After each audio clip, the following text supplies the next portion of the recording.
What's up, everybody? Welcome back to the neighborhood, and thank you for spending part of your day with us today.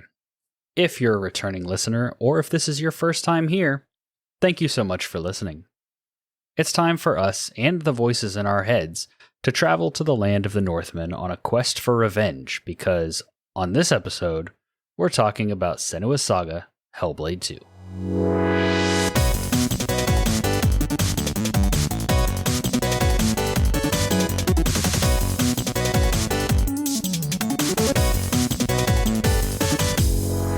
Welcome to the podcast where two longtime friends and sometimes a guest talk about their favorite games from the perspective of an average player.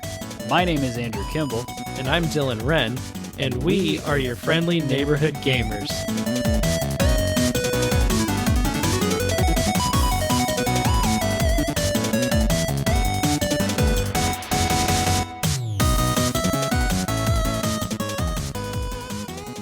Senua's Saga Hellblade II is a 2024 action-adventure game developed by Ninja Theory and published by Xbox Game Studios. The game serves as the sequel to Hellblade: Senua's Sacrifice and is set in 9th century Iceland, drawing inspiration from Norse mythology and culture. Senua's Saga Hellblade II was created with a higher budget and a larger team when compared with its predecessor.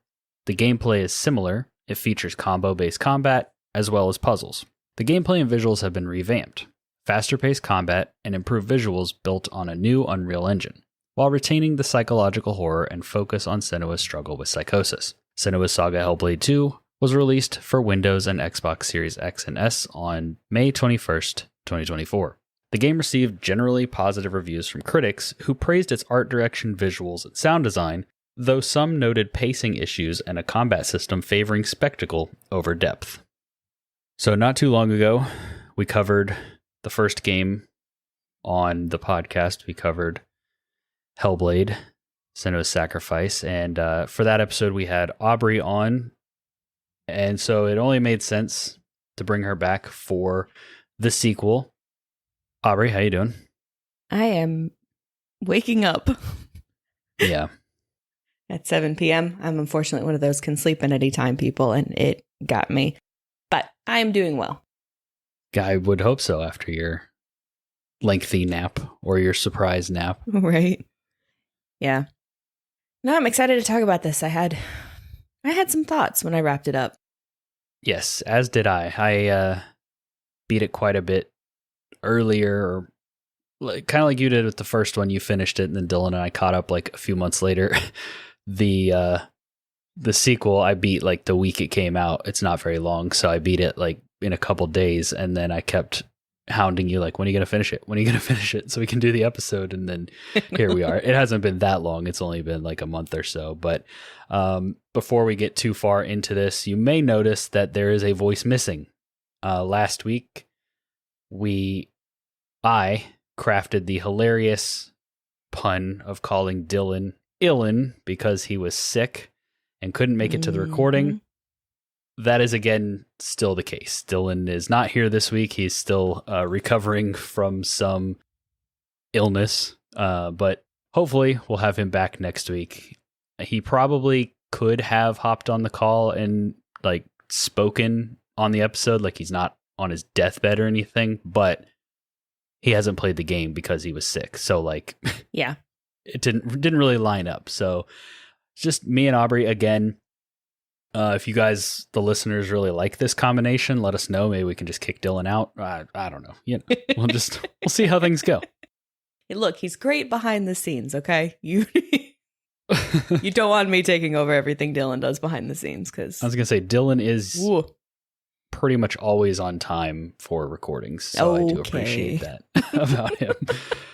But anyways, yes, Hellblade 2, Senua's Saga. Before we dive into the meat and potatoes of the conversation, if this is your first episode with on our podcast, how we handle spoilers for these video game deep dives episodes is I'm either going to throw out a spoiler warning right at the start if I don't feel like it's worth breaking it up. But typically, we break up the conversation. We try to keep the spoilers to the back half. There will be a dedicated spoiler warning with like some music, and there'll be timestamps in the podcast description or on YouTube if you're listening/watching there. and you can skip the spoilers if you want, and then come back for our verdicts after the spoilers.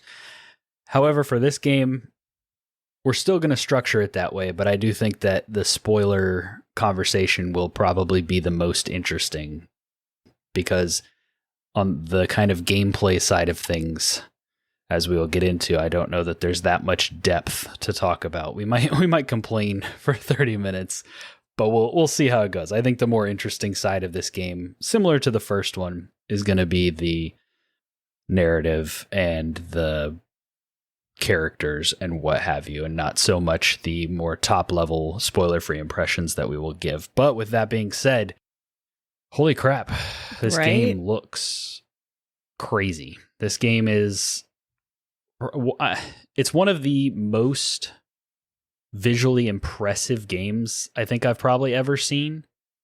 I don't know that I don't know that that matters that much to me anymore, like in this day and age. Yeah. It's impressive to see. It's cool how realistic it looks, but I got a lot of that like motion blur kind of feeling while I was playing it. It has kind of that like almost filter effect kind of over it when it's moving, when it's in movement. When it's still, I think it looks really incredible, and it looks good when it's in movement, and the visuals definitely add to the intensity of combat, especially. They made everything a lot more gruesome. But yeah, you can definitely tell that they were pushing the visuals as far as they could. What did you think about the way this game looked? It was stunning, and the way it blended so seamlessly between cutscenes and like scenes where you could actually control like Senua when you were in command. Yeah, was pretty unnoticeable to me. Like there were definitely moments where I was still trying to control Senua throughout a cutscene, which is pretty rare, and even now, which is kind of a testament to the fidelity throughout. But then you could also, once you realize like, oh no, I'm in a cutscene, and you can actually afford to kind of like really soak in the details, you're like, okay, yeah, it's gorgeous. We talked in the first episode, or I guess in the episode about Senua's sacrifice, about how when they did the announcement trailer, they were like, and we're going to these places to research scenery and everything. And that was our like, okay, so this is years out kind of moment.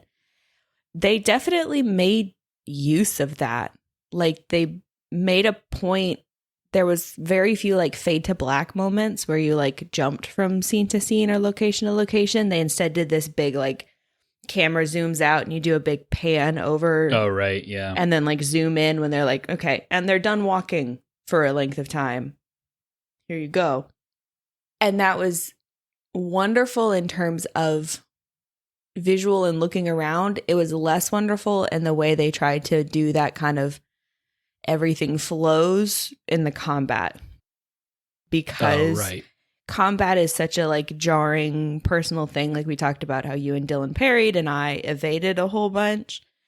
They went for realism in the visuals and they went for realism in the combat, and yeah, the combat. So I guess just to, if you haven't played this game before, Hellblade as a series, it seems now that the sequel is here and we've played it, we know that as the series, it is a walking simulator with environmental puzzles and some action combat. But the action combat is pretty simple. It's more spectacle over substance. In the first game, I felt like the combat was more video gamey, and I liked that about it. This one, you could tell they were really trying to not have it feel video gamey, but they didn't want to go, like they didn't want to commit to that all the way and just make it be like QuickTime events, you know, like a Telltale game or something would be. Like you still have to, it's still the same core combat, but to me everything felt a lot more sluggish, and the parry felt like parrying and dodging and everything felt a little off, and like the combat did not feel as good, but it looked crazy. Like Senna would take her sword and like shove it down some guy's collarbone and like rip it out of him and stuff. Like it was brutal and gruesome, but I didn't it didn't feel good to play in this game.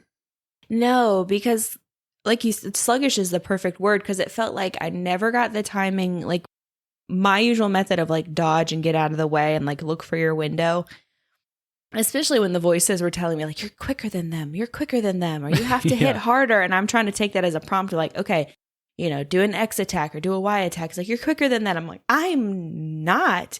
And I don't know how I'm not, but I'm not.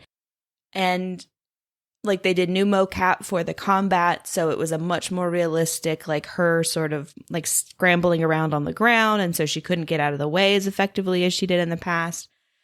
And so I tried to parry more, and it felt like the parrying was like a quick time event, which you didn't have any sort of like accessibility thing that would tell you like not even like a prompt. Yeah, that would tell you like when your like window to hit it is kind of a thing. So you just had to sort of like wait a little bit longer than you think, and like you can't hold the parry. And I even by the end of the game, I don't feel like I had it figured out. No. The story did grab me enough that when the prompt popped up that was like, you can play it again with new voices, I was like, if it wasn't midnight, I might start this over to like try it with the new voices and see if I can like really nail down the combat. But yeah, because then you'd, much like how gameplay was, you'd have this like, okay, ba-boom, ba-boom, ba-boom, ba-boom, ba-boom. You land enough hits, you go into this almost like cutscene, this mini little cutscene of like an her, animation, yeah, of her killing them, and then you'd roll into like another enemy, like rolling over you or bumping into you or jumping on the scene or whatever, and then you'd roll into the combat with that. I think it feels like a focus was to try and like tie in the cinematic qualities to the video gamey qualities, where it really felt like you were just playing a series or something like that. And it's not executed perfectly. I think it's executed passably, but like, and it wasn't like painful or obtuse to the point of like setting it down, obviously, but it was a new rhythm to figure out in a game. Yeah, and when it worked, it was really like the whole game is a visual treat. Like it's all about spectacle, and the combat is no different. And when it was flowing, it looked really cool. It felt really good. But there's one sequence where like Senua and her little group of friends are in like this kind of village, and it gets attacked, right? And so it's kind of like you and your allies fighting against the attackers, and it's a lot of what you're talking about. Like you kill the enemy, and then it's a brief little animation of like you're about to get hit, but then your ally comes in and kills them, and then you throw a spear into a guy, and then you're in control again, and you're fighting for real, and then you beat that one, and it pans around, and some red shirt gets killed, and I died in that sequence like 2 or 3 times, and it like severely broke the immersion, because it's like, oh well, now I remember I'm in a video game. And yeah, I managed to stay up through that. I don't know how, but I did. Because I think by that I had like figured out that at least the rhythm was in like 3/4 time. Like I didn't have the rhythm, but I like had figured out enough that I could kind of riff with it. But I also very quickly like gave up and would do just like dodge and dodge and dodge and parry and dodge and dodge and dodge. And my meter's full. Great. Fill it. Lay them out. Like, there were certain enemy types in this game that just I never felt good fighting. There were the ones that like blue flame. Yes. And I was never like I always hoped I had the like slow down time meter thing ready when like one of them would come at me, because like the dodge didn't feel good or feel like she put enough distance between her and the enemies. So when they're like blowing fire at you, more often than not, I would just tank the fire because I didn't dodge far enough or whatever. So yeah, those definitely were the reasons I died when I died. Yeah, the combat in the first game, I feel like you could critique it for feeling a little bit too gamey in a game that's trying to be more cinematic, whereas I feel like they nailed the cinematic in the sequel, but they didn't fine-tune the actual playability of the combat enough. Yeah, I don't know if it's an issue of like the enemies not telegraphing, or they just needed like the dodge and parry to be more functional than it felt like they were. Yeah, I think the dodge and parry just speaks to a like overall issue of the combat just wasn't tight. Yeah. Like in the first game, I could tell when an enemy was like swinging. I knew when like I could hit the parry on a basic enemy base pretty much every time. Like some of the bosses and stuff might be a little trickier, but I could nail that parry and I could nail a dodge. And in this game, it was like when I felt like I should press the button was always like a half a second too late, apparently, or a half a second too early. And so I would miss the dodge or miss the parry and I would take the hit. And it just felt bad because it's like, I don't know. I feel like you should have given that to me. So it just feels like it needed a little bit more refinement to kind of find that sweet spot. And they just, I guess, I feel like it wasn't as big of a priority to them as the visual spectacle, because we talk about the combat, the flip side of the gameplay is the puzzles. And there were some really spectacularly visually interesting puzzles, but there were, I feel like, way less puzzles just in general compared to the first game. And I also feel like most of them were really simple. Yeah, I think I would probably agree with that. Once you figure out what the mechanic of the puzzle is, there's not a lot of thought involved in it. Yeah, like the first game, it was always like line the shape up with something in the real world, and and then they would like stack on top of that maybe a new mechanic or a new gimmick of like the light and the dark world. Yeah, or walking through those gates. Yeah, and in this game, it's the same thing of like lining up the shapes, but the main other puzzle mechanic they have deals with like transposing the environment and like when you have it kind of like you have it normal, you can't access this area. You flip it and all of a sudden there's like a pathway there. And so that was the thing the whole way through. And it was, like I said, really visually interesting how they present it and how it morphs the world, and it's impressive, the technology behind it. But I didn't feel like it was ever super challenging or had a lot of variety. Like once they introduced that kind of new secondary mechanic, like that was the puzzles for the rest of the game. Yeah, pretty not even pretty much. It's pretty spot on. And you didn't really have to think too much about it because it was kind of like, okay, and continue moving until you run out of road. Okay, look for a little globe thing. Okay, there's the globe thing. Focus on the globe thing. Environment shifts. There we are. I think there was one point in those caves where I had to like kind of shift and whatever, but then they introduced that additional mechanic of the like light person. And once that like kind of clarified, I was like, oh, okay. So I didn't feel encouraged to try and look at the whole puzzle and figure it out. It was literally just okay, and figure out the next step and figure out the next step. Piece by piece. Yeah. Which, you know, maybe it was something they were going for thematically, but yeah. How long do you think it took you to beat this game? I had my first play session was probably about 3 hours, and then my second play session was from like 9 till midnight. It's like another 3 hours. It's about 6-ish hours. Yeah, that's kind of what I was thinking. I don't know if there's like an easy way I can pull this up, but the game felt really short, even compared to...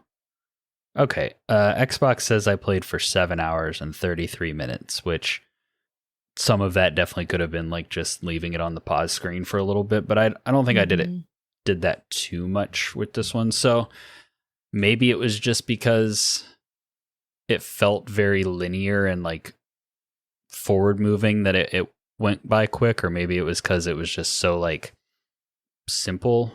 But yeah, it felt, to me, the first one felt like a longer experience, and maybe that one took me even longer. I don't know. But the core premise, like we're not going to go into spoilers yet, but just kind of top level, Senua has left her home and has gotten herself taken as a slave to go to the land of the Northmen and kill their leader for what they did to her people. And that kind of sets her off on this adventure in the new land. And as she is traveling this new land, she meets some allies and she uncovers some weird stuff going on there and ends up like helping the people solve it. Is like a really very simple version that we will get into way more in the spoiler section, but just kind of like top level, what did you think about this game's story and like compare, I guess, how does it stand up to its predecessor? I think part of what made the original so good was how strong the concept was. Right. And how that like it was, in terms of a story, it was very straightforward, but in terms of a concept, it was very strong. And so that helped kind of elevate it. This story was like, felt like pushing a boulder downhill in terms of pacing. Yeah. Like it felt very slow to start. And then once we like hit the moment, then it was like, oh, okay, and we're going. No, you'd put in the doc, like, is it a, does a story need Senua? And that has been something I've been kind of chewing on and ruminating, because it does feel more explicitly more cookie cutter, kind of like Norse-y, fantasy-y, like of the era kind of a thing, rather than the very strong concept of she's having a psychotic episode. Right. The story itself was a perfectly fine story. I was not super like invested in the beginning because of like the combat clunk at the very end. You know, their ship hits a storm and goes down and you wash ashore and you're getting your footing and everything and figuring out how they had you navigate the environment to keep you on a path that didn't really look like a path. And then the combat made it hard for me to kind of pay attention to the story, trying to like figure out the actual gameplay flow. Once I got the gameplay flow a little bit, I was more invested in the story. I was like, okay, yeah, great. And, you know, the boulder started rolling downhill and we're building momentum and everything. And then it just, I don't like the ending, is how I'll put it in the spoiler-free section. What ending? Well, and then things they did at the ending. Like, yes, there's the explicit, like, ending of the game. But then probably the last, I don't know, 40 minutes, I was like, yeah. Huh. Yeah. So now I had a strong reaction to that. What that means in terms of like, is it good or not is hard to say. Art is subjective, but I didn't love it. I think. So I'm mixed. I guess I'll say I'm mixed on the story. I think similar to what we talked about with like combat and visuals, they're leaning more into spectacle than substance.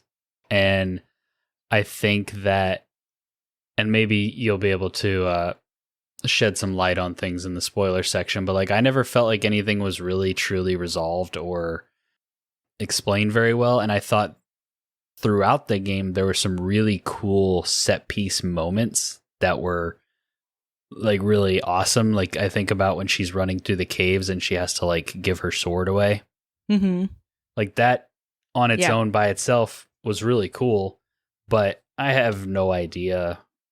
Like I can't really place. I guess my problem with this game is that, like you said, it feels like Norse fantasy, whereas the first game you have we had the debate of, was this all in her head, you know, because it's a psychotic break, is this how she's like visualizing the things happening around her? What in this game it was like, well, there are other people here with her commenting on the crazy stuff that's happening. She's like, people have seen the trailers, like the Xbox announcement trailer where her and a group of other people are like fighting a giant.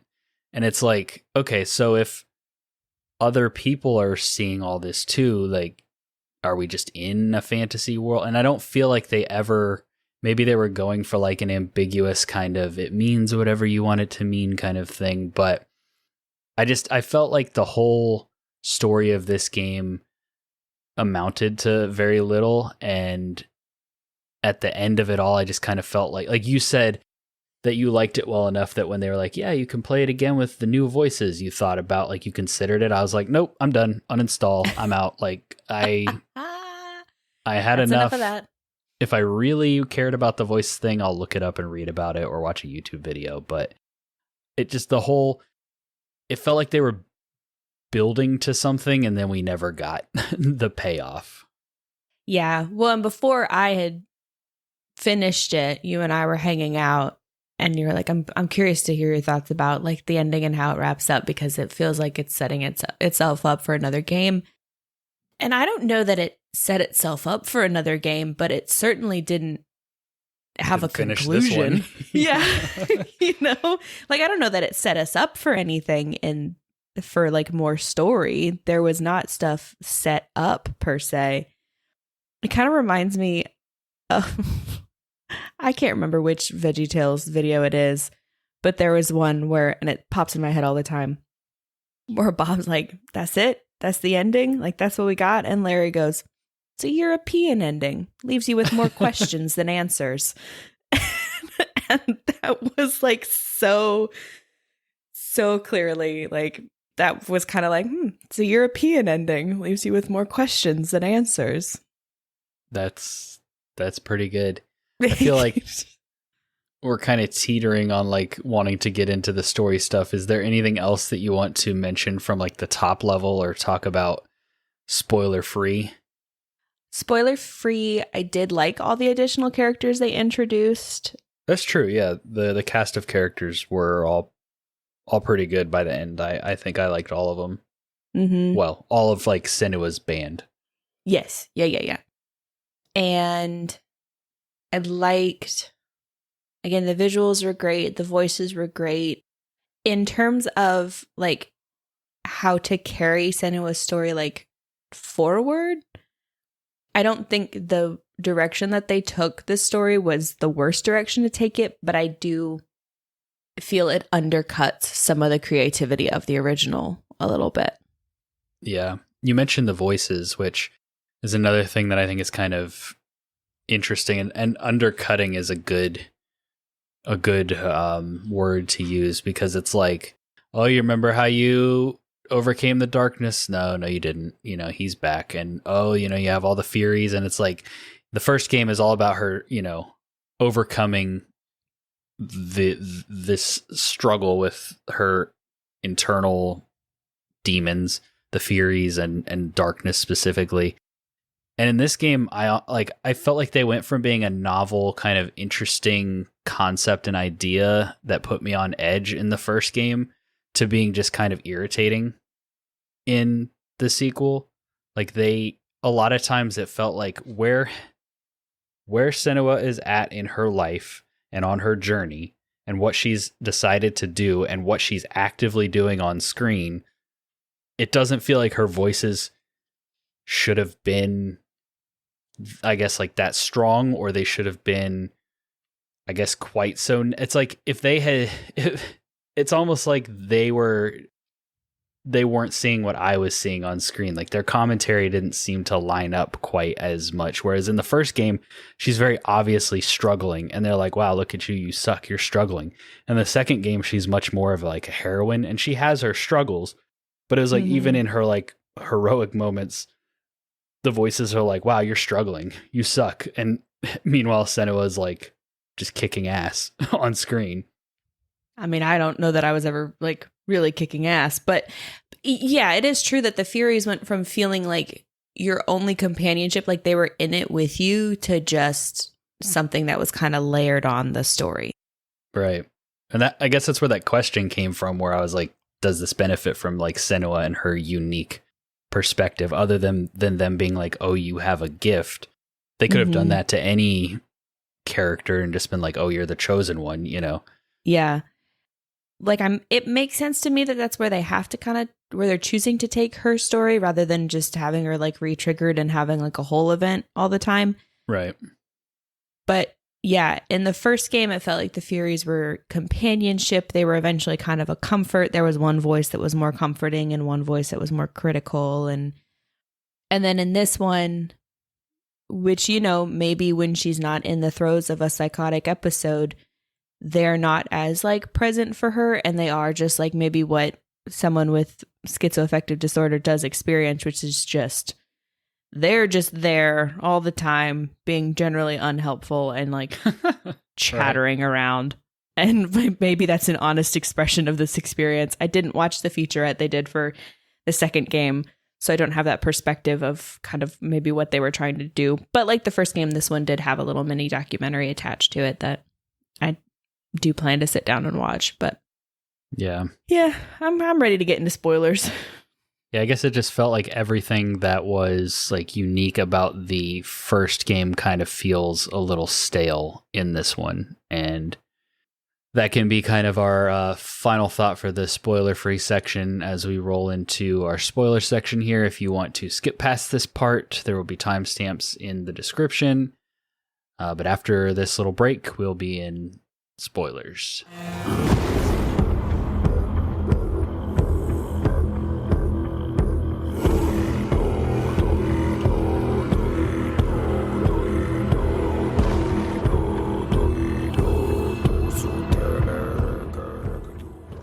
All right, we are back.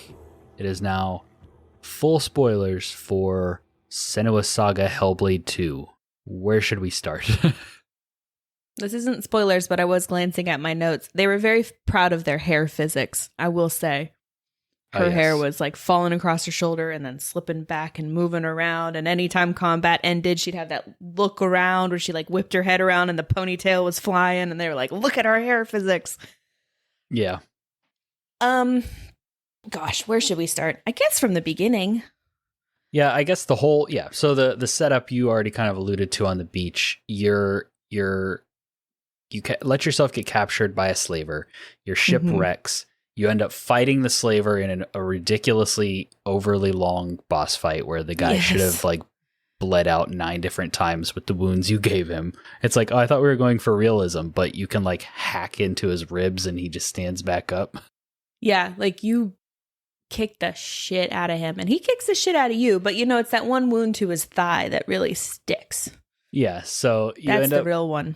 You end up like Thorgester comes along with you, injuring him to the point where you can like tie him up and you're going to use him to take me to your leader. To like get an in Borg. with who you find out is his father, the like leader of the clan that's like capturing all these people. So as you're walking to his village, there's another village that's been like destroyed by Draugr, which were never to my knowledge fully explained what's up with the Draugr. They're just like kind of zombie people.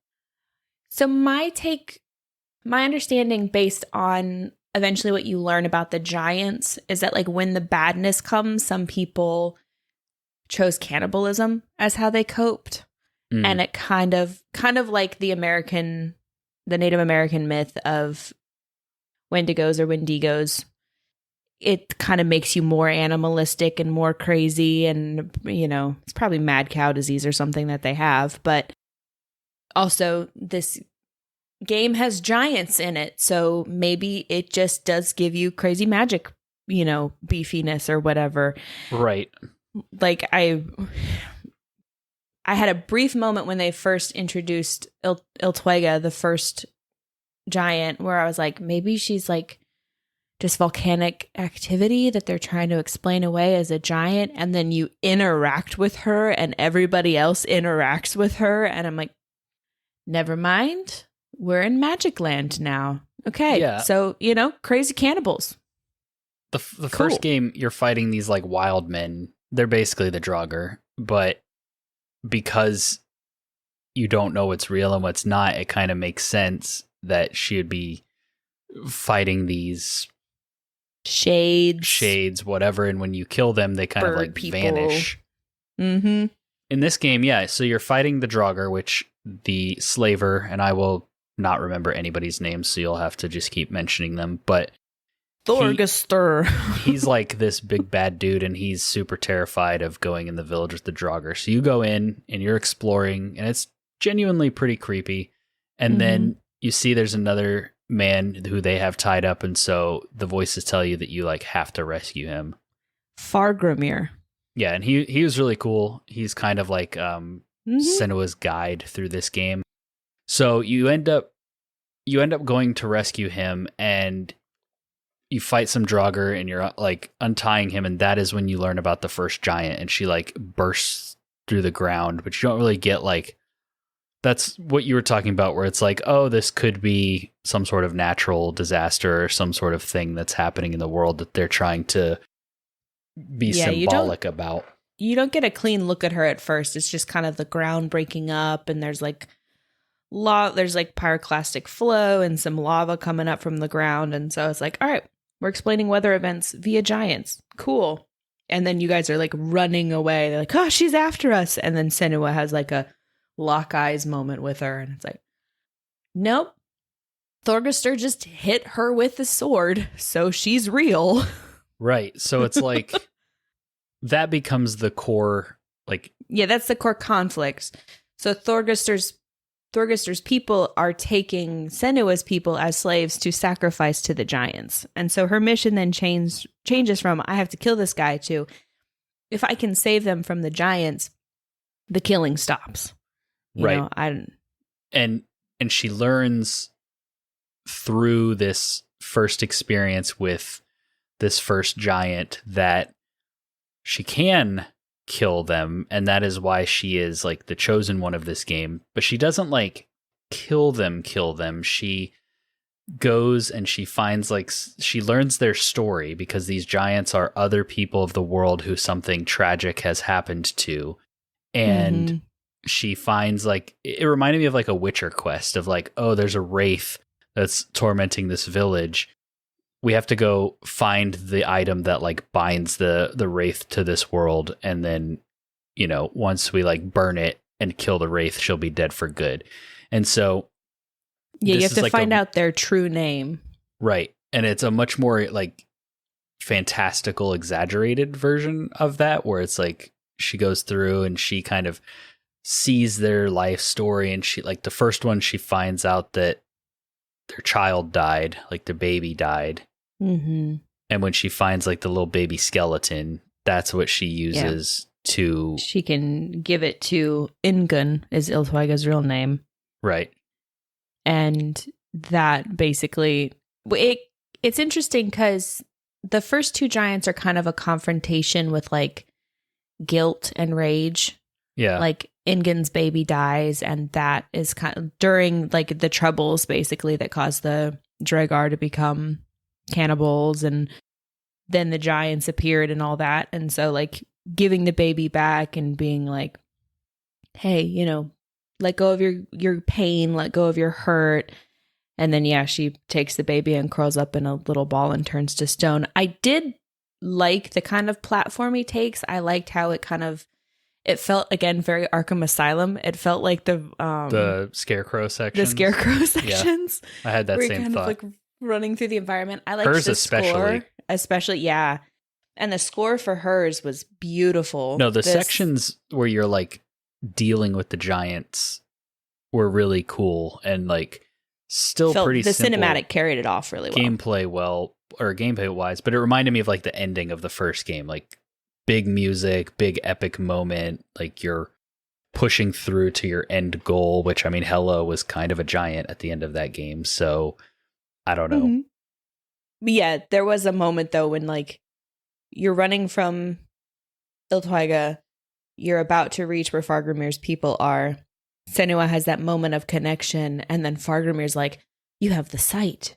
You hear the voices. The hidden folk can help you, and the voices in her head are like, he knows about us? He can tell? And it's like, yep, babes, you're staring off into space listening to him. Like, yeah, he knows something's up. And so, he sends you to find the hidden folk, who then are the ones that reveal the information about the giants to you. Yeah, which I don't know who the hidden folk are. Like, so we have We have hidden folk, we have Draugr, we have giants, and we have humans. I guess that's like most of the fantastical stuff. And the giants were real people. And everybody else sees this and everybody else is dealing with it. And it's like just part of this world. And so I don't understand. The first game was a very obvious metaphor and a very obvious like symbolism for Senua's experience and her break and what she's going through. This game, I don't know what it is. I don't know what its point is. Like, what is the goal? What is the story it's trying to tell? What I don't understand why the hidden ones or the ancient ones or whatever are important or why they know these things. I don't understand. Like, is it just is this just a fantasy world where when people really have bad trauma, they turn into giants and mess up the lives of everybody else around them? Because like the second giant causes rain to happen nonstop. And it's like, so it is kind of tied into like the weather of the world, but it's, I don't know if they're trying to like walk this line between symbolism and like, I can't connect it to a reality of like, okay, so the second giant was somebody who betrayed his village, and we can get into what he did specifically a little bit more if you want to, but like just he betrayed his village and then they kill him and everything's okay now. The sun comes out, but like, is that like representing the villagers coming to terms with him? Is that like, or is it just literally he turned into a giant and they had to kill him to break a curse? Like, it felt like the first game was like, okay, here is a thing that we know about, that, you know, schizoaffective disorder and schizophrenia and thing that we understand. And here's what it might look like to live with that condition and how they might explain it away. In the second game, it feels like, okay, now what if all of the explanations they came up with for things that they didn't understand is true? So it's not like volcanic activity. It's a giant bursting forth from the ground. And that was a myth that they told to explain volcanoes and volcanic eruptions. But we're going to play it out like it's legit. Like this, you know, massive storm that's been lashing their coast for months or whatever. They thought that hurricanes were giants that were, you know, beating up on their shores. What if it actually was? Like, and so it's kind of if the first game was looking at it from the future, like through the perspective of the future, the second game was like, okay, and now from the perspective of the past, like what if they were right about all of this? And I don't know how well it was carried off. I mean, I feel like there's just a piece missing, whether that piece is, and then Senua woke up at the end and it was all a dream, or like, I feel like there's a piece of the story, like an explanation that is just not there. And maybe if we watch that mini documentary thing, it'll be like, oh, I see, but I doubt it. It feels like when they decided to have additional characters acknowledging and experiencing everything that Senua does, it made her, like the voices and stuff we've already talked about, it made them feel less important and special. And then, it just made everything confusing. And so it's like, if Senua was dreaming this whole thing, then at least that's an explanation, but we never got it. There's no, and maybe I'll like watch some YouTube story explain videos and get some theories, but it's like, there's no conclusion. There's there's legitimately no conclusion though. Like there's no wrap up. There's no, okay, like, here's where we are now. This was the point. Yeah. Like at the end of the first game, you get Senua looking into the like sunrise, and she's let go of her guilt. She's processed Dillion's head, and we're moving on. Yeah. And in this game, it was just like, well, it's over now. I guess you like killed the last giant, so that's good for these people here. But also, I guess there are just giants in this world, and Draugr and the hidden ones are apparently like living in the caves underground, or they did before, and only schizophrenic people can hear their echoes, can communicate, can take lessons from them. it was not as tight as the first game was. It was not as like... No. It felt, like I said, it feels like they went for spectacle over substance, and then they didn't ever actually like come up with a way to tie it all in and make it just end in a satisfying way, and B, make it need Senua. Like, I don't understand, other than it being set in her world, like they could have very easily just, it could have been a story of like the chosen one who can do all this stuff. Yeah. Which I'm not mad at, like, okay, now Senua can use her gifts to like help people, not in a realistic way, but she can. Right. Which kind of undercuts sort of the, I don't know, humanization of people with that condition. It feels a little bit, because it's like, well, and you have a perspective that only you can bring to your community if you can psychically communicate with giants and help them get over their trauma. It was not like a realistic situation in which her her different perspective or her condition was a help to her people. It was an outrageous, fantastical, she's driven by guilt. Yeah. So like the second giant you faced was just kind of like, okay, and here's a second giant you're facing, and you're getting introduced to Astrier, and like you're gonna proof of concept, like make sure that Iltwiga wasn't a fluke, and we'll take out this other one that's on the way. And Thorgester's like, yeah, this is a smaller giant than the one that my Borg are facing, so we should kill this one for practice on the way there. Which felt like kind of a funny reason to like do it again. Yeah. And then there was that. So then Thorgester, Astrier, and Fargrimir, and I think Astrier just is supposed to be like, hey, you can't trust Thorgester. Like, don't trust him. Don't trust him. Don't do it. Don't do it. Don't do it. Right. Because the giant that her people were dealing with was a person that they had taken in, who then betrayed them to Thorgester's people, and got her father killed. And then they exiled him when his treachery was discovered. And so then he went into the ocean and became a giant. And then started beating up on her people again out of his guilt for hurting her people. Yeah.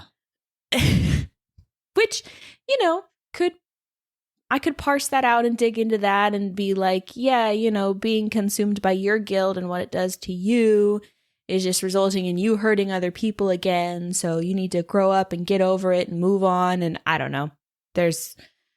If it captures the public interest enough, I could see lots of like interesting sort of allegorical little video essays picking apart some of these ideas.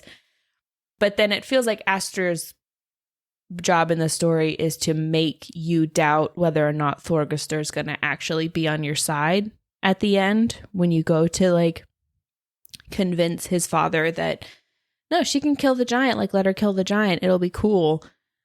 And yeah, and so then you roll up into, there's that, I'm curious, part of why I wanted to replay it is because there's like one point after you help Astrier and you guys go through these, you know, the spooky woods, these crazy woods, and Sin was like, I can guide us through, and then immediately loses everybody, and like her darkness shows back up and we have a moment, and she can, and this felt like a really cool moment where if it was more of this, it would make sense in keeping with the realism, where they start freaking out in the woods and she's like, y'all, chill. I deal with all this all the time. We got it. You know, just do this or follow the river, whatever. Like, yeah, she was like talking them off the ledge essentially because of her life experience. Yeah. And then there was a moment where the river splits and you can go down and get Fargrimir and go up and get Astrier. And at that point, I had just been like lightly jogging as fast as she could go to just navigate through these woods. And so I just saw Astrier first and popped up there. And the narrator was like, so you've chosen Astrier, the warrior, blah, blah, blah. And I'm like, is Fargrimir going to walk off a cliff? Like, what do you mean I've chosen her? No, wait. No, he's fine down the way. Like, which one's Fargrimir? Fargrimir's the seer guy. Okay, yeah. So yeah, I looked this up after the fact because yeah, you pick the one and then you like go around the bend and there's the other one. And apparently that happens either way. Like you're not going to lose either of them. And I was like, okay. And they're like, it's just the game, you know, playing tricks on you. Yeah. And I was like, all right. I mean, okay. And then you come around the like final corner and there's... And Thorgester's just sitting on the rock like... Yeah, he's just there. So it was, yeah, another kind of interesting concept that didn't really feel like it had the impact that maybe it could have. Mm-hmm. Yeah, because nothing more really happens with those two in terms of story. Nothing more really happens with story as soon as you get to... Well, I mean, something happens with story. Something I really hate. So, like, you get there, and you see all the slaves up there ready to be sacrificed to their giant, who's like a blizzard. So you had lava, you had a hurricane, and now you got a blizzard. Mm-hmm. And Thorgester's like, just Senua comes in with me. Like, we got to keep this chill. He'll listen to me. And Senua's like, while we're in there, cut the slaves down, like, get them to safety, and we'll, you know, convince him. And Aster's like, look, this guy's a jerk. Like, I don't love this, but you're determined, so go ahead. And then you go in there and the voices are like, you're screwed, you're screwed, you're screwed. He's going to betray you. It's no good. Like, they're not going to listen, blah, blah, blah. And then you meet his father and Senua immediately clocks like, oh, hey, he's like Zinbo. He's like my father. We're not convincing him of anything. Like, this man is no good. He's the darkness. Which was kind of another interesting thing is that... which was a cool parallel between Thorgester and Senua. Because Thorgester has the darkness crawling up his arm like Senua did in the first game. Mm-hmm. And so it's because of his father. So yeah, it is like an interesting parallel that we'll never get to see because he's dead. Yeah. It's... And that's what I hated, honestly. I've come to the realization, and it's made worse by what else they did at the end of the story. So I've come to the realization that I hate character gets redeemed and then is killed off. I hate that as a storytelling device. I think that unless someone is a villain until the 11th hour, and then they are convinced by the hero, and then they do something that saves the hero, that's a neat idea.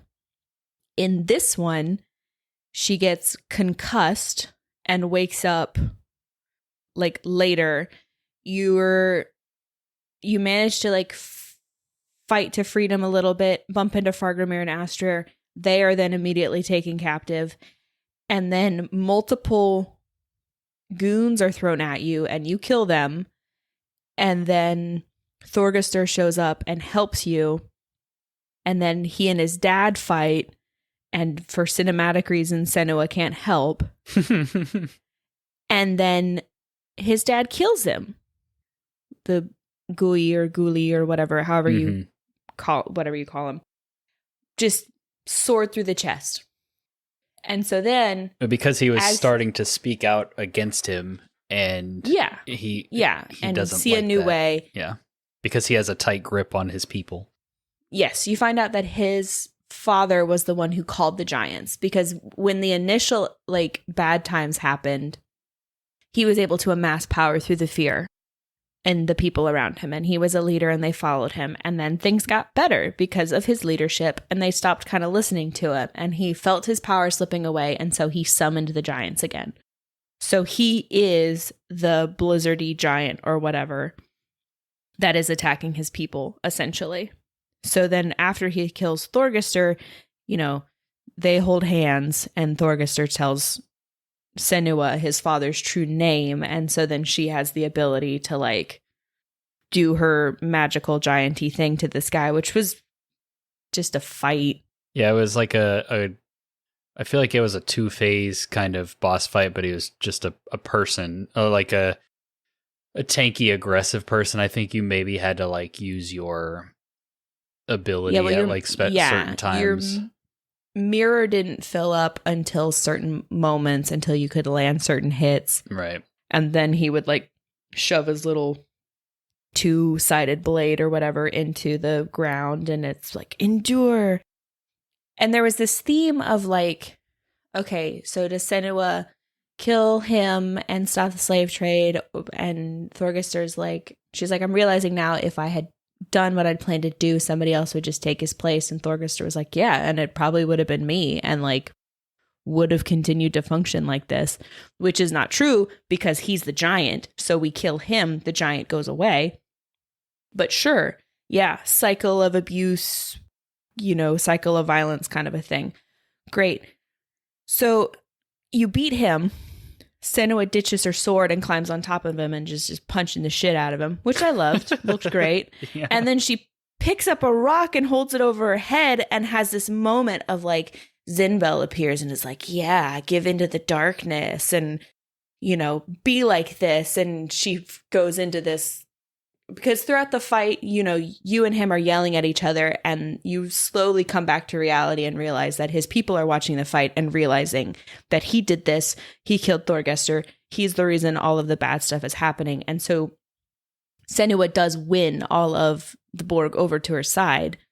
Borg. I don't want to say Borg because those are people in Star Trek. But anyway, rock over his head. Zinbel appears and is like, do it. Like, give into your darkness, join the dark side. And she's like, oh, the darkness didn't come from my mother. It came from you. And we all collectively go, no shit. Yeah, I thought we had just established that in the first game. Right?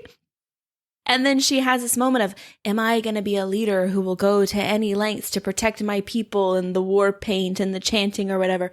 Or am I going to be different? And it like fades to a black and white picture of just her like rejecting the darkness and all these hands grabbing her, and then game ended. Yeah. And I'm like, girl, you just killed a dozen of these people. Kill this guy. I'm not typically one for the like, normally I like when heroes side on the whole like not killing people, but it falls apart in video games a little bit where up until this point you have been killing people. Like, yeah, you got him on the ground, he's defenseless or whatever, but given the opportunity, he would kill you. This is self-defense. So for me, it's the whole like, the trope of all of the goons that died for us to get here didn't make you, like, didn't pull you into the darkness, but killing this one guy will pull you into the darkness. So that plus the redeemed character gets killed off. And then I don't even have the satisfaction of avenging him. Like, I am a picked warrior in Dark Norse times. This man is responsible possibly for the death of Dillion and my whole tribe. Objectively, so many people would be better off if he's just not on the earth. But for some reason, killing him is going to perpetuate the cycle of violence. Not, again, the probably 4 dozen people she's killed in this game already. Bellies she's slit. Like swords up through people's throats and into their heads, stabs out, like violent, visceral deaths. Well, but this is the one. Maybe when she got off of his body, like his people finished the job. Or maybe when she got off of his body, that was the like magic she had to do, and he turned into a stone. We don't know because we didn't see it. But like, I didn't even clock what you said about he summoned the other giants. I just thought he was the like frost giant that was tormenting his village. I didn't realize that he had like done this for all the giants. I thought that like, I don't know what I thought. You had the one that was sad about her baby, then you had the one who was like guilty about what he did to his people, and then I guess this one was just so evil that he could become a giant. Like, I don't know. Yeah. But yeah, it was like, and everything you just described, it probably took you longer to explain it than it did to play it. Like from the moment you walk in to like when she says cut the slaves down and you like walk in, you watch probably like 10-15 minutes of cutscenes like all together. And then you fight a few goons, and then you fight the boss, and then the game is over. And it's just like done. It was. It felt so hollow. I realized the boulder that I thought I was pushing downhill was actually a snowball, and then we crashed into a wall and all just kind of came apart against the wall. Yeah, because like you were talking about the second giant like being storms, and you were talking about how, you know, maybe this is the people, the way that they viewed the world was actually like real and it was actually a giant. And then you started talking about like his reaction to guilt was like affecting the people that he felt guilty about, and like that, you know, you were talking about different think pieces and stuff that could come out of that. And I was thinking while you were saying that, yeah, but we don't get any of that. We don't have, there's nothing in this game that points to a, like, this was the point all along. This was the reason. This is the, you know, this is what we're trying to show you. Yeah, we're trying to, like, that was like, they didn't do anything to make me have the thoughts you just thought about, like, oh, this is like the cycle of guilt and how he's still affecting the people he, you know, hurt the first time or any, like, it was like, no, guy turned to giant bad. Senua's unique abilities have the ability to turn giant to stone. So let's all get on the beach. We'll have this very cool, very cinematic, like sneaking into the cave and then luring him out and all that kind of stuff. But other than what you get at face value and on the surface with this game, like, I don't know what the point was. Yeah. Well, and, you know, adding kind of to the Aubrey lore, I don't like to feel my feelings, so I'll project them onto art. But yeah, it felt like it went out kind of with a whimper instead of a bang. And again, with the European ending, that leaves you with more questions than answers, where I don't know if I'm trying to ascribe a point. It feels like with how strong the concept is and the thought that they put into the previous game, that this would, like, this isn't like EA's making this and just like crapping it out. Like, these are thoughtful people crafting a thoughtful game. So I'm trying to figure out what they're thinking. I do wonder if they were pressured to finish it and get it out, because like it was announced like 5 years ago or something at this point. And then it was like a few years after that we saw the like stories about we're traveling to Iceland to scope out locations. And so it's like they announced it like 2 or 3 years before they were actually making it. And so I wonder if there was a pressure from Microsoft or whoever. They, you know, they claim they don't do that, but like the game, you guys got to finish this game and get it out. And so it's like, well, we don't really have an ending. Oh, well, like just put some monologue at the end with a really cool image and we'll call it a day. I don't know if that's what happened, but it feels unfinished. It feels like we didn't get to the point that should have been there. Like, all of this was setting up to represent something or make a point or whatever, and we just didn't get that. It's like when a TV show gets canceled on it, like its last season, and like you don't actually get an ending. It's like, oh, it's just over. I'm so painfully aware of that. Which yeah, it Netflix especially, screw them. But I'm not going to get on movie and TV development in the modern era. We don't have time for that. No. I am looking on Wikipedia. I had it pulled up to remember all the names for everybody and have it written out, so I have a snowball's chance in hell of pronouncing them. And it looks like the original lead left the studio in like early stages of development, and so different people kind of picked up the ball and ran with it. So I don't know if that maybe had an effect on like the direction or the ending, or maybe some like kind of hiccups in early development that ended up rippling out, because it's not, other than the ending being so abrupt, everything felt like it kind of moved and flowed and whatever. The weird part was how there was just no epilogue. Yeah. Because if we'd had her have that moment and then we had an epilogue, that was kind of like, okay, and now, which I was telling a friend about it. I was telling Delaney, friend of the show, about the ending and ranting about the tropes and whatnot. And her having that, like, what kind of a leader am I going to be? And we're like, should you be a leader, Senua? You could be a great advisor. You could be a huge help, but maybe you're not responsible for, like, the day-to-day operation of these people. Like, doesn't feel like a strength of yours. Right. And so the assumption of like, but yeah, Senua can show them a new way, so she's going to lead. That doesn't feel right for her character.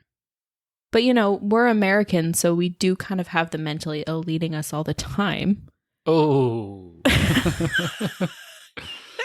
Wow. But it's just, there were so many, like, things that felt like, yeah, this is the hero's journey. This is what a hero does. And so Senua's going through the hero's journey. And I was like, this doesn't feel specific to Senua. Like you said, this is a hero's journey that they're putting Senua's through, not Senua's story. And by not having the epilogue and seeing like, yeah, and then his people killed him and Thorgester's dead, so he can't take over and lead with the advice of Senua because we had to kill him off for an emotional moment. And clearly it's affected me because I'm mad about it. Like, I liked him. I like a redemption story. And so, like, it was emotionally affecting. I didn't cry because I didn't have enough time with him to, like, care that much. But, again, were he around, he could take over for the Borg and show them a new way, and Aster could go back to her people, and Fargrimir could go back to his people, and Senua could just, you know, therapize all the giants and make things better for them. And we get, like, we have no idea. We have none of that. It's just like, and done. So, like, are we having another game? Like, where do we go from here? What's the plan? Yeah. And no idea. Because of the, like, pointlessness of it, and I think I'm much more bothered by it in this game specifically than I would be in, like, other video games, because this game, the first one, had such a point and like had such purpose and was so unique as a concept that them fumbling that feels so much worse in the sequel, that, like, I almost would have rather they just left Hellblade alone and just make a cool new, really visually impressive video game about something else, because this just feels so, story-wise, it feels like tacked on almost. It feels like, oh, and here's more just for the sake of more, and here's like spectacle and good graphics and like voices and all the stuff that was in the first game, but it doesn't mean anything. Yeah. Which I talked in the video I made for the first game and stuff, where if the game just turns into Senua experiencing things and like you going through stuff from Senua's point of view, like, I'd be down for that. And I am. Like, if they released another game, I would play it. Right. It's, you know, I'm interested still. It's an intriguing concept to see kind of what they do with it. But it's kind of, it feels a little bit kind of sequelitis-y of like, It had to be bigger and better. Yeah, like, we're not quite sure, and maybe we're setting ourselves up for a trilogy because we made the first one and told it's like the season 2 of Legend of Korra kind of energy. Right. Of a sequel wasn't planned, and so we didn't have a strong story for like a narrative that can move through multiple things. It does feel a little bit like reading mythology and like old mythological accounts where you're like, ah, yes, the myth of the 12 trials of Hercules, and then you read it and it's like 10 pages of, and then Hercules did this, and then Hercules did that, and then Hercules did this, and then Hercules did that. It's like, and then Senua faced the giant Iltwega and learned her true name was Ingen and helped her deal with her guilt over the death of her child. And then she traveled and was with some other Norse name that I don't have it pulled up on the Wikipedia right now, so I can't remember the name of that giant. Which is fine. I feel like the thing that makes me okay with things that make me kind of emotional is if I can just understand it. Right. And then if I can understand it, I can put it in the box. I can categorize it and we're good, and I can accept that you are this thing. But till I can figure out what thing you are, I can't put you in the thing. So... Well, you said something that made me, like, I would have much rather if this game had been going through some experience from Senua's perspective. Like, I think where they lost me was when everybody is experiencing the giants. It's like, what if the giants were just those people to everybody else? Like, what if the villagers, like, what if it was just the guy that they cast out and he was just like tormenting people or whatever, and like Senua confronts him, but in her mind it's a giant and she needs to learn about him and stuff, like, and maybe that's what they were trying to do and we just missed the point. But like the fact that all the other characters are like, oh, watch out for the giant, run from the giant, the spears at the giant. Yeah, it's like, okay, so either she's imagining all of her friends as well, or she just lives in like a fantasy world that is not grounded, and so all of this stuff is happening that's like conceptually kind of cool and interesting, but just doesn't mean anything. It doesn't amount to any sort of lesson or core idea or point that they were trying to get across. Yeah. So. Yeah, I need to watch the documentary at the end to like try and parse, let them kind of basically explain their thesis statement again and see if maybe one, if they have a thesis statement at all, or if they're just like, yeah, we got this character and wouldn't it be neat if we put her through this? Yeah, and now she's like the chosen one because she's different in a world that is magical all of a sudden. Yeah, well, and again, I think if they kept Thorgester alive and it was like, okay, Senua has helped these people and now she's moving on, would have been a perfectly sensible thing for her character. But instead, she's like, how will I lead them? And I'm like, they don't need you to lead them. You've shown, like, you've taught them. You've shown them the lesson. Right. You can settle down if you want to settle down, or you can move on and we can have another game. Right, yeah. And it's kind of this like sort of episodic Senua helping these people with their stuff. Right. But instead it was like, and we don't know if we're committing to her being here or her moving on, so end. Again, went out with a fizzle, not a bang. Which was a shame because with the rolling downhill and gaining the momentum, by the second giant, I was like, okay, I'm in. Like, we're rolling downhill. We got this. We're good. Like, this is fun. I've caught the flow. Like, yeah, like I want to play this. Like, it became less of like, okay, I've got to get through this. Once I realized they weren't going to make me do like the hidden folk cave every time I had to figure out the name of a giant, that sucked. I didn't like that. That was exhausting. Yeah, I didn't like a lot of the gameplay of this one. Like I did make myself finish it. Like I got probably about halfway through and was like, I know this game's short, so I'm just gonna keep on keeping on to see it through. Maybe it'll like win me over, but I didn't. And it wasn't for the reasons like the first game that was like really tense and spooky and like kind of put me on edge. For this one, I was just like, I would rather be playing something else, like something more enjoyable than this. Yeah, that first puzzle to get through the hidden folk and the thought of having to do that again was like, this is gonna be a chore. Yeah, a slog. And then when it didn't, I was like, okay, I appreciate that. You know, like she's getting better. She's figuring it out. She's already got the hidden folk. So instead we'll just do this fairly, basic puzzle kind of just traversing. And then we have that cool cinematic like scene of her and them luring him out of the caves and everything, and performing a sunshine ritual on him. And I was like, okay, yeah, I can rock with this. We're good.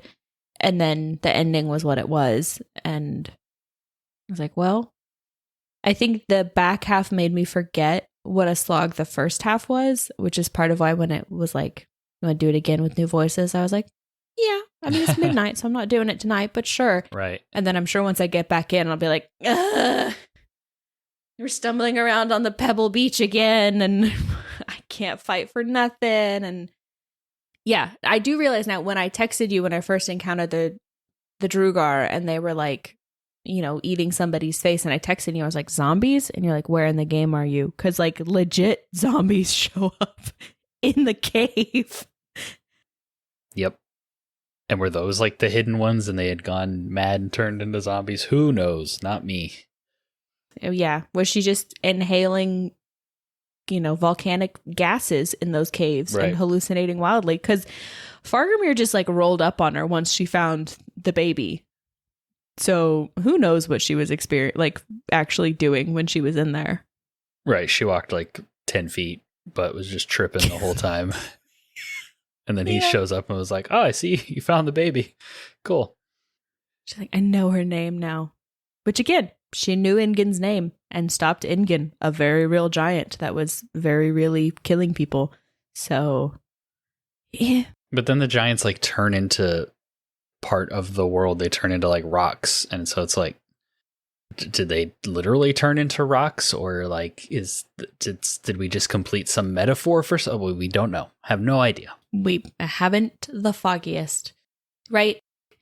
Was she just like standing there having a seizure the whole time? She's in those really cool cinematic moments where she's facing them. Like, what's happening? What's happening? Yeah, and that, I guess, like, I don't need to know, like, it's the same thing with the first game. It's like, I don't need to know if she's out there, like, hitting trees or fighting wolves or whatever. Like, I don't really need to know what she's doing in the real world, as long as I know that, like, what she's seeing is, like, her mind. Whereas in this game, it was like, either this is all her mind, or this world is just insane. And the way it's presented is that the world is just crazy, fantasy, insane. So, yeah. Is there anything else you want to say before we move out of spoilers and give our verdicts? Yeah, I put in my notes, I was like, Drugar, mad cow? No, they're just cannibals living in a crazy time. No, nothing that needs to be in the spoiler section, I don't think. All right, well, then we will exit out of spoilers and we will move into our verdicts.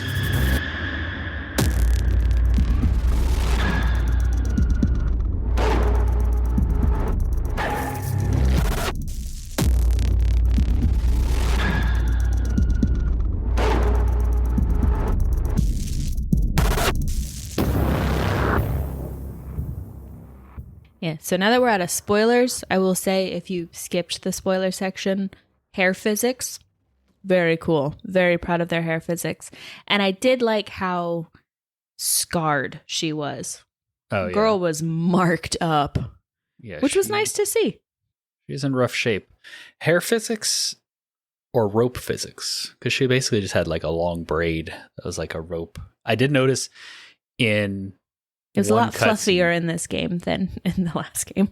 Yeah, there's one cutscene in particular where she's like on her hands and knees and the camera's like looking up at her, and she's like rocking back and forth, and like it falls forward, and the then hair was back, so dramatic in that scene. It was like flipping. Back. I was like, okay, we get it. Okay, but yeah, the way that we do our verdicts is with the classic A through F letter grade scale, but above A there is S tier, and S is a masterpiece. So, with that being said, Aubrey, where would you put Senua Saga Hellblade 2? It pains me to say this, but I'm going to have to put it at a B-. Okay. Visually gorgeous, stunning. The kind of clunk in the combat and the way that the story just didn't crystallize for me is kind of why I'm placing it down there. I'm not putting it in like C because I will probably play it again to try and like get it. If you ever are like kind of curious, I don't post in the Discord a whole ton. It's just not something that's instinctual to me, but I do try to if I'm playing something I have thoughts about. And so when I finished it, I put in the Discord that scene from Knives Out of Benoit Blanc going, makes no damn sense. Compels me though. And that's kind of my general feelings on it of like, I don't get it. And I feel like I got the last one. So there's that like, they can tell a story I can get. So maybe it's on me. Yeah. So let me try this again. So I can't put it in a C because it wasn't a rough enough experience that I wouldn't, like I'm not still trying to kind of parse it out a little bit. I say I'll play it again, but I am a chronic procrastinator, worse honestly than probably Dylan even. So we'll see if that happens again. But yeah, how about you? So I gave Hellblade, the first game, a B. And I only gave it a B because I didn't enjoy that genre of game. Like it made me feel uncomfortable and tense in like a horror game kind of way. Objectively, like as a experience and as a piece of art, like I could definitely see it being at like an A. Mm-hmm. With that being the case, like objectively, this game is a C for me. Mm-hmm. And I can't really rate it any lower than C, because I think at that point you start to get into like stuff is broken. Yeah, like dysfunctional or like just objectively like bad. And like you said, this game looks amazing. There's a ton of cool spectacle. There's a lot of interesting ideas in like the small moments and things that happen. There are some cool characters, but just the way they absolutely fumbled the story and like utilizing the character of Senua in what I thought it was a meaningful way, or at the very least like having a reason or explaining a reason to tell the story they did in the way that they did. It really brings the whole thing down for me. And on top of that, like outside of the visuals on the gameplay side, I thought everything took a step back from the first game. Like I thought it all looked a lot better, but I enjoyed playing it less. And so it has to be less than, my grade has to be lower than the first game. And yeah, it's a the C. puzzles were different, but not better. The combat was worse. Hard. Yeah, was not better. Yeah, it was worse to play, but it just like, again, visuals is probably the only like S tier thing about this game. Like it looks amazing. It's stunning. It's incredible. The way that like the combat, the characters interact in combat and stuff is it's worth playing to see that. But yeah, there's no HUD. Like there's no information on the screen at all.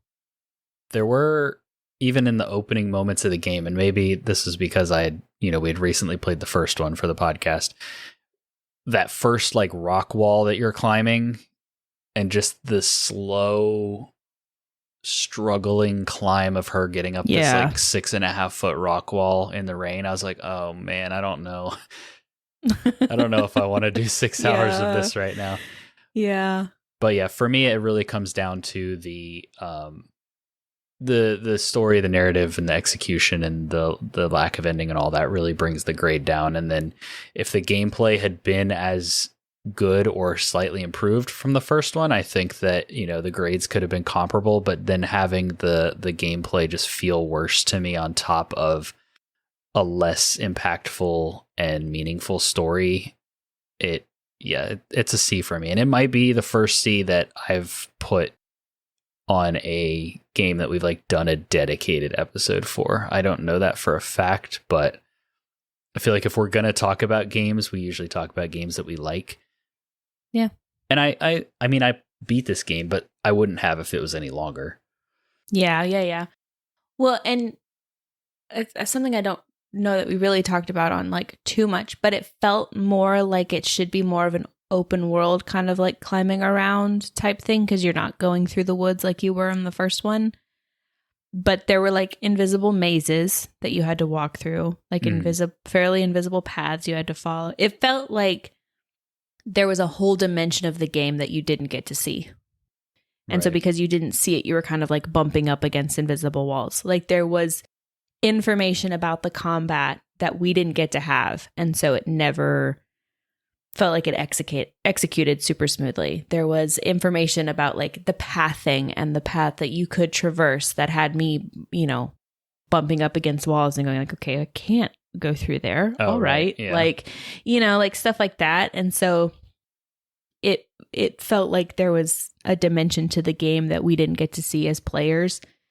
And I don't love the experience of kind of knowing that I'm a player in a game and not like the developer, if that makes a little bit of sense. Like kind of you're on like a plot or a course, that Hellblade is kind of like a walking simulator type game, but being so aware of like, nope, don't go there. Nope, can't go there. Right. Nope, can't do that. Like, because you weren't in the woods, you weren't walking down a path with like cliffs on either side of you. It's like, no, she just can't get over that wall. Yeah, right. A lot of invisible walls, and like the game is very, very linear, even in like the puzzle sections. It's like in the first game, you had like the puzzle in the woods where you go through the gates, right? And that's essentially in like a big box, and you can explore that entire box. In this game, even the puzzle areas were like, you have a little, maybe like a little box, and then you have like 3 or 4 paths off that you can kind of go find the piece you need and come back. But it wasn't like an area you could explore. Yeah, Fighting Cowboy, when he reviewed this game, he said that his metaphor was that like I just held the left stick forward the whole time, and then that was it. Like I didn't have to do any thinking beyond that. I could just hold the left stick forward. Yeah, no, like the whole like, oh, you're gonna get lost in the woods, and I didn't think at all throughout that. I just light jog went where I could go, and I ended up looping around. Like they did throw one little like, oh, you took a wrong turn and you're back here, and then I was like, okay, well, I'll turn right this time. And then there's like it didn't occur to me that I was choosing like between 2 characters at one point in there. Right. And then it didn't have consequences. So it was like, yeah, I was not encouraged to stop and think at all while playing it, which I think does it a disservice. Which is crazy because, the first game is all about stopping and thinking, either about Senua as a character or about the gameplay challenges in front of you. So, yeah, I think they chose spectacle over substance, and it hurt the overall experience. But if you do replay it and you do finally get it and it clicks, then we'll have you come back on and explain to us how wrong we were on this episode, and we can revisit it. But I show back up like Charlie Day and It's Always Sunny with my board. Yeah, Pepe Sylvia. Like, I've solved it. But for some reason, I doubt that's actually going to happen, because I feel like we got what was there. Cool. Again, I think there are like points in the games, ideas that the game has that you could like tease out and extrapolate and think about and whatever. But as an overall experience, I get underdelivered. I would agree. That being said, they make another game, I'll probably play it. Yes, I probably will too. It's an interesting enough world and concept that I'll at least want to check it out. So, all right. Well, that's it for the game discussion on Hellblade 2. Let's see. What do we have for housekeeping? For housekeeping, go follow us on YouTube. As the time of recording this, I just had a video go up on the Souls-like game Mortal Shell, which is a Dark Souls inspired video game that is made by Cold Symmetry, who is a much smaller developer, a team of, just a few people that put this pretty solid Souls-like together. So the video is framed as like, is it worth playing in 2024? What do I like about it? What do I dislike about it? And who would I recommend it to? So if that sounds interesting, you can check that out. Dylan's Destiny 2 Buyer's Guide is up if anybody wants to go learn how to get into Destiny and where to start. And we have more videos upcoming. I don't have our schedule in front of me, so I can't tease what they are, but we will be putting more videos out on our YouTube channel. So go check us out over there if you haven't. Also, the podcast gets posted there as well. So I know some people like to listen from YouTube. Our stats over there have actually slowly but surely been increasing on those episodes. So that's cool to see. I know. I was looking at them. Because for some reason, that's where it's not for some reason. I have notifications on for you guys. So like when I wake up Monday morning, I have a notification that it's up. And so I'll just like hit it and start listening to it there. But YouTube for some reason is like, that's it. Yeah. There's nothing wrong about having more options for people. So that's what we're going for. True that. But if you don't like listening to your podcasts on YouTube, we are also on all the major podcasting platforms. And if the one you're listening on right now lets you leave a rating or review, we would greatly appreciate 5 stars and some kind words. Not only does it make us feel really good on the inside, but it helps us with the algorithm and the promotion from like within those podcasting apps that we have literally no control over. So that would be doing us a great service. And we are on social media on TikTok, Instagram, and X. You can follow us there. We are also on Discord, and that is the best place to come hang out with us and actually chat with us. Like Aubrey said, she posts in there like every 3 weeks or so. So if you want to chat with her, that would be the place to do it. There are other more active people in there too. Like, yes. No. But yeah, if you want to, if you have any specific questions or you're like, that was an interesting conversation, I want to pick her brain more. Good luck. I'm not the deepest in the world, but yeah, that's where to do it. Yes. I'm not really on any other social media either. It doesn't come naturally to any of us. No, it's like we're lacking that like social media extrovert. And I think a lot of it is just like our generation. Like some of us are better at doing it than others, but like I feel like millennials are just kind of over social media for the most part, at least the style of social media we grew up with. But Aubrey, is there anything you want to plug or mention as we close this thing out? Well, I will do my obligatory plug for Parents Guide to Gaming that I've not been contributing content to at all. No, but I recently put up a review for Paw Patrol Mighty Pups Save Adventure Bay. So if you came to the Hellblade episode and you want to learn about that game, you could check that out. And I also today had a Cuphead review go up. So those are live as of this recording. And I have another topic video scheduled. It's done. It's scheduled. It'll go live next week. And then I'm editing another review right now. So I have started putting... busy man. I have started putting content back on that channel. I took a bit of a break over the last like month or so, but I am motivated again and getting back on the wagon. Say, man finishes college and is like, where do I put all this essay skills that you definitely used in your software engineering degree? Okay, so S through F, where does Paw Patrol rank? Well, I do a star rating on that channel, and I gave it 3 stars. Well, yeah, but those are for like, for your kid or whatnot. You personally, what was your experience with that game? That game is like a D. Yeah. Like it gets into, especially since like we primarily play it on the Switch, that game gets into like non-functional, like the game is fighting you kind of territory. However, I did kind of amend my review in the comments a little bit for that video because when I was capturing gameplay on my Xbox, the loading times were way better, obviously, and it seemed to perform a little bit better, but still it has that kind of like licensed game like jank vibe to it.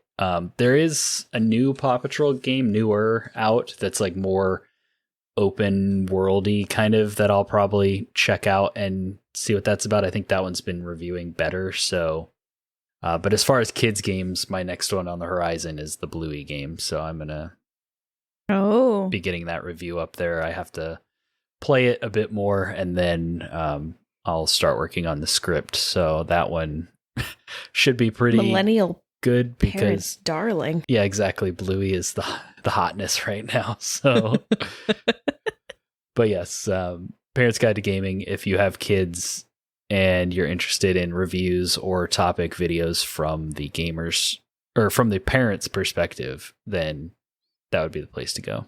And eventually Aubrey's going to put more content on there as well. Someday. Is there anything else you want to plug or shout out before we close this thing down?